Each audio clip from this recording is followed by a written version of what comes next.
مدنی کور کے دوستو السلام علیکم، میرا نام ہے جمیل اصغر اور آپ سب کو خوش آمدید۔ آج ہم آپ کو ماہ رمضان کے بارے میں کچھ احادیث سناتے ہیں۔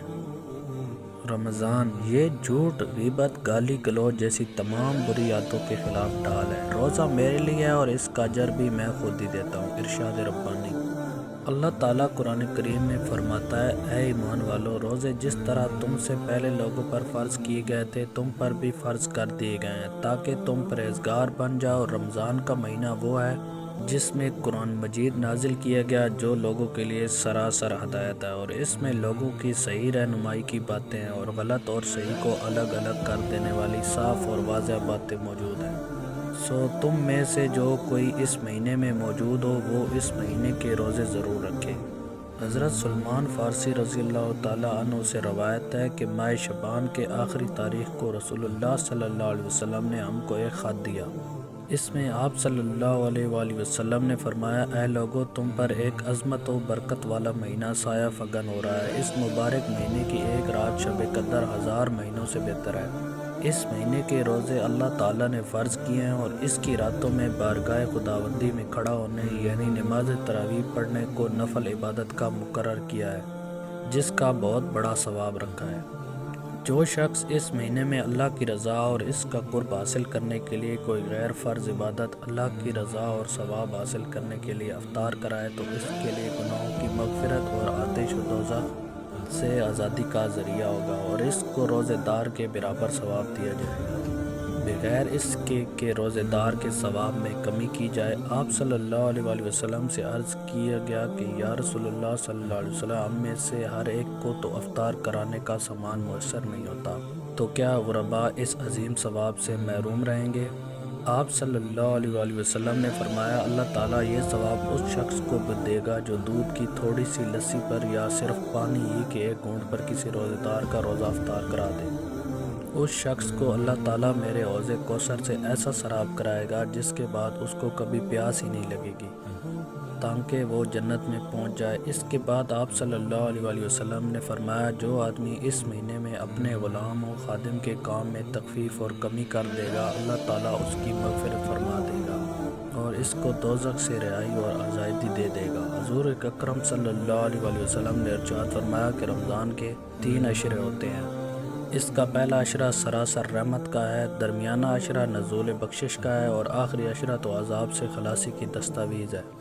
حضرت ابو ہریرہ رضی اللہ تعالیٰ عنہ سے روایت ہے کہ انہوں نے فرمایا کہ حضور سید الاولین و آخرین رسول برحق صلی اللہ علیہ وسلم نے ارشاد فرمایا، جس شخص نے رمضان کے روزے رکھے حالت ایمان میں اور کیفیت احتساب میں، اس کے لیے اس کے پہلے گناہ معاف کر دیے جائیں گے، اور جو شخص رمضان میں عبادت میں مصروف رہے گا حالت ایمان میں اور کیفیت احتساب کے ساتھ، اس کی پچھلی کوتاہیاں معاف کر دی جائیں گی، اور جس شخص نے حالت ایمان اور کیفیت احتساب کے ساتھ شب قدر میں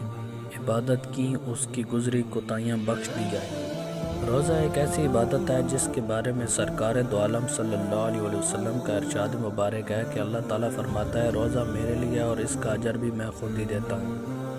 یعنی یہ اللہ اور اس کے بندے کا براہ راست معاملہ ہے کہ بندہ اللہ تعالیٰ کے حکم کی بجا آوری میں تمام دن کھانے پینے اور نفسیانی خواہش سے رکا رہتا ہے، اور اس کے ان آداب کی پوری پابندی کا خیال و احساس رکھتا ہے، اور ان پابندیوں کے مطابق اپنے دن رات کو گزارنے کی کاوشیں کرتا ہے، تو یقیناً اللہ تعالیٰ اس کا اجر خود ہی عطا فرماتا ہے۔ ایک اور حدیث مبارک میں ارشاد فرمایا، روزہ آدمی کے لیے ڈال کا کام کرتا ہے بشرطے کہ وہ اسے پھاڑ نہ ڈالے۔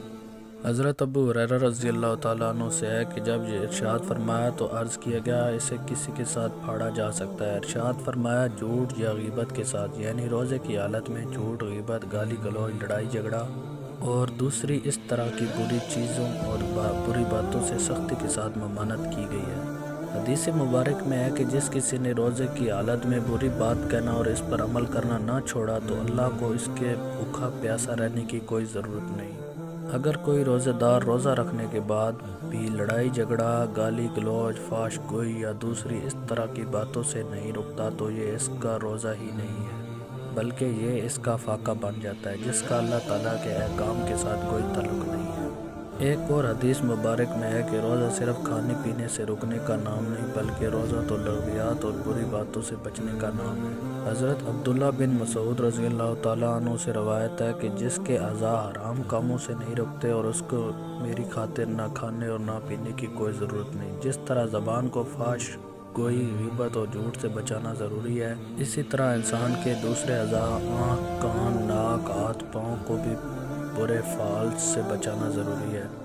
حضرت عبداللہ بن عباس رضی اللہ تعالیٰ عنہ کے بیان کردہ ایک حدیث مبارک کے الفاظ قدسی کچھ اس طرح کے ہیں کہ جب رمضان کا مہینہ آتا تو رسول اللہ صلی اللہ علیہ وسلم قیدیوں کو چھوڑ دیتے اور ہر سال کی مراد پوری کرتے۔ رمضان میں جہاں بہت سی برکات و انعامات ہیں، وہیں مسلمانوں کے دوسرے لوگوں کے ساتھ اچھے رویوں کی بھی تلقین فرمائی گئی ہے، اور نبی کریم صلی اللہ علیہ وسلم نے ایسے عمل مبارک سے بھی اس بات کی طرف توجہ دلائی ہے۔ گویا رمضان کا مہینہ رسول اللہ صلی اللہ علیہ وسلم اس مہینے میں باقی مہینوں کی نسبت بہت زیادہ جود و سخا اور کرم فرماتے۔ دین اسلام میں مسلمانوں کے لیے ہر موقع کے لیے آسانیاں رکھی گئی ہیں، جیسے قرآن مجید میں ارشاد ہوا، اللہ تعالیٰ تمہارے حق میں آسانی چاہتا ہے، وہ تمہارے حق میں تنگی ہرگز نہیں چاہتا۔ روزے میں کوئی مسافر ہو یا مریض ہو تو اس کے لیے بھی رخصت کی اس طرح سے اجازت ہے کہ وہ اس حالت میں رمضان کے روزوں کی قضا بعد کے دنوں میں ادا کرے۔ اگر کوئی شخص عمر کے اس حصے میں ہے یا مرض کی اس حالت میں ہے کہ اس سے سال کے باقی ایام میں کسی بھی وقت روزہ رکھنا ممکن نہیں تو اس کے لیے فدیے کا حکم ہے۔ ایک اور حدیث مبارک میں رسول اللہ صلی اللہ علیہ وسلم نے اس مہینے کو صبر اور غمخواری کا مہینہ قرار دیا ہے۔ دینی اصلاحات میں صبر کے معنی اللہ کی رضا کے لیے اپنے نفس کی خواہشوں کو دبانا اور تلخیوں اور ناگواریوں کو برداشت کرنا ہے، جس سے اس کے اندران غرباء و مساکین کی ہمدردی کا جذبہ بھی پیدا ہوتا ہے، جو ناداری کی وجہ سے فاقوں پر مجبور ہو جاتے ہیں۔ اللہ تعالیٰ ہمیں تعلیمات قرآنی و سنت نبی صلی اللہ علیہ وسلم پر پورے طریقے سے عمل کرنے کی توفیق عطا فرمائے۔ ویڈیو دیکھنے کا شکریہ، ملتے ہیں اگلی ویڈیو میں، تب تک کے لیے اللہ حافظ۔